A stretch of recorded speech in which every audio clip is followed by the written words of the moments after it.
An Arkham Asylum remake is not an unfamiliar idea.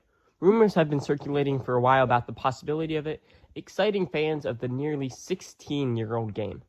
This series is dedicated to those fans, going over my ideas of how an Arkham Asylum remake should look. If this idea interests you, go back and watch my first video where I went over some of the more minor changes I would make to Arkham Asylum. If you have watched that video, then you'll know that today I will be going over the first third of the game and detailing the different changes I would implement. This video will go from the start of the game to the experimental chamber. That does mean there will be spoilers for these sections of the game, so if you're still on your first playthrough of Arkham Asylum and don't want spoilers for the first third of it, you should check out this video after you've gotten that far in the game. The intro to Arkham Asylum is pretty straightforward. Batman has captured Joker and is returning him to captivity in Arkham. However, as you could probably figure out was going to happen, Joker escapes from his handcuffs, kills his guards, and then runs off.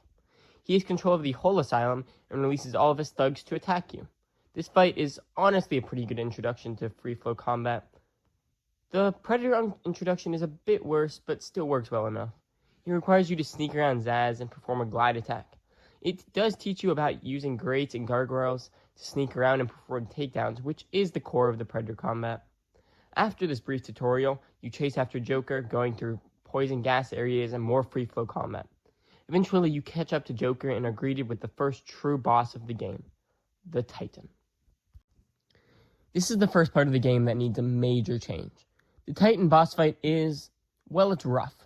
Last time, I mentioned the contrast between the stealthy Predator and fluid free-flow combat. Well, the Titan boss fight also contrasts with normal free-flow combat. Compared to the classic fights, it's incredibly stagnant and honestly, just boring. So much of the fight is just evading its attacks while you wait for it to charge.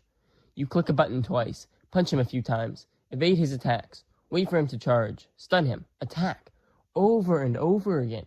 And this is an issue with all of the Titan fights, not just the first one. So how do you fix this? Well, the first change I would make is to actually use Arkham's combat system.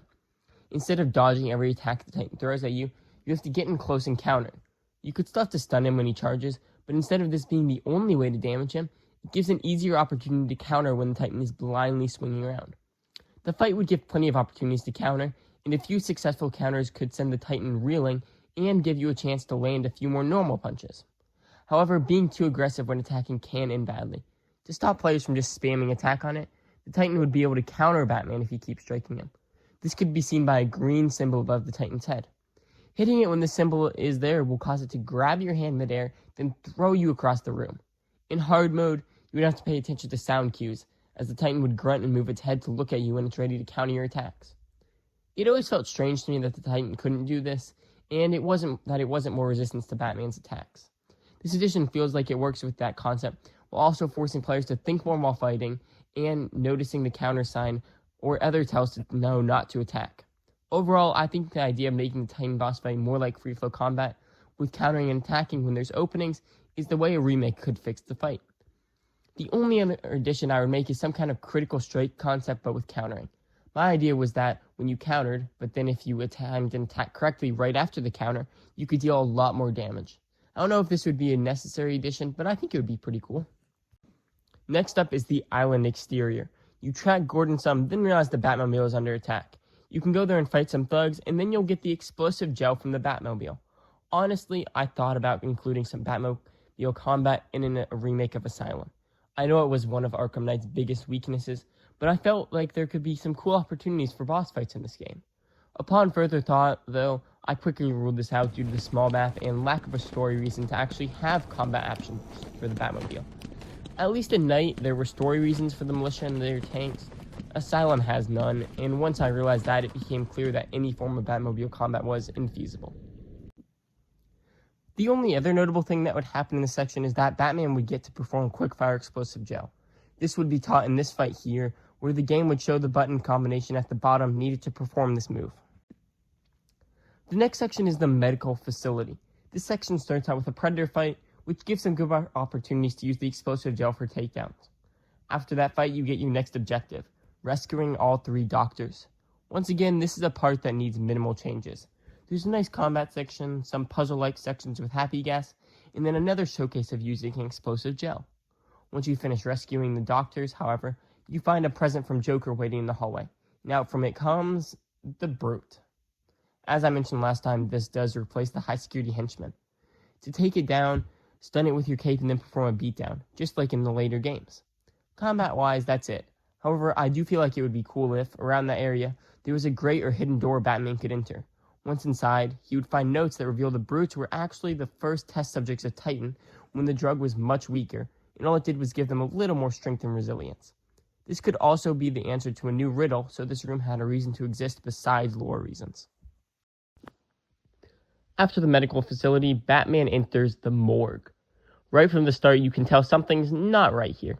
You find a dead Gordon, but when you try to use your comms to tell Oracle, they won't work. The atmosphere is extremely well done here, creating an unsettling and eerie tone, even for someone who already knows what's coming.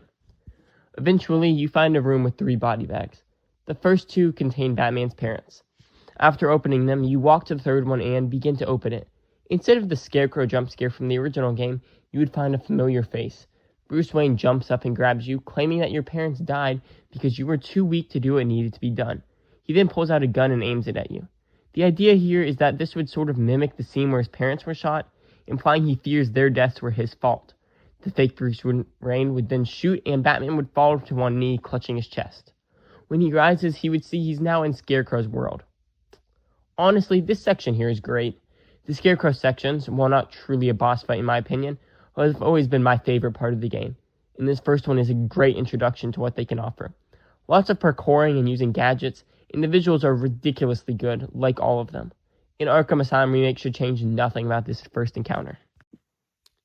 The final section in this video is the experimental chamber. It's pretty good up until the very end. You go find Gordon, have a cool little stealth mission where you can only use silent takedowns, and then once all that's over, Batman has to go and investigate a storage container, where he finds Bane. Joker releases Titan into Bane's system, and then he rips free of his tubes, beginning a boss fight with him. The Bane boss fight is, well, honestly, it's an embarrassment. Bane is such a cool character, and when I saw him in my first playthrough, I was ready for a fun, fast-paced, and rewarding fight. Instead, I got something that checks none of those boxes. Bane's fight is similar to the Titan's fight, except the only way to damage him is stunning him when he charges. This is an attempt to make him seem stronger than the Titans, since an actual direct attack is incredibly difficult against him.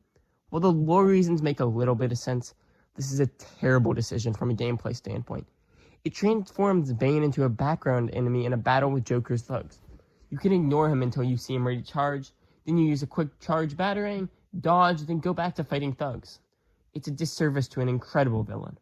The first thing I would do is implement the changes I came up with for the Titan battle, because Bane's fight is meant to be similar to those, just a little bit more difficult. But the Bane fight can't just be a Titan fight, so how can it be changed? Well, my idea is to make this a skill test for players, and how well they can use free flow combat. In the normal game, you build up a combo, and once it reaches 8, you can perform a special takedown on an enemy if you have purchased the correct upgrade. Further upgrades can change this to a combo of 5, but the important part is that this part of 4 players can build up a combo. The Bane fight would build on this idea. The normal attacks don't actually damage him, but they could still help build up a combo. If you build up a big enough combo, your combo meter will turn red, and you can perform a takedown on Bane, where you'll jump on his back and tear out some of the tubes there. After doing this 3 times, you defeat Bane. The combo needed to perform the takedown would not be the same as normal.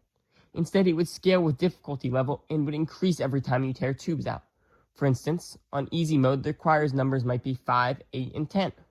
Normal could be slightly more difficult with 5, 10, and 15. Then hard would be very tough, as I think it should add an extra required combo, meaning you would need to get a combo of 5, 10, 15, and 20. The only other question is, do Joker's thugs help Bane out?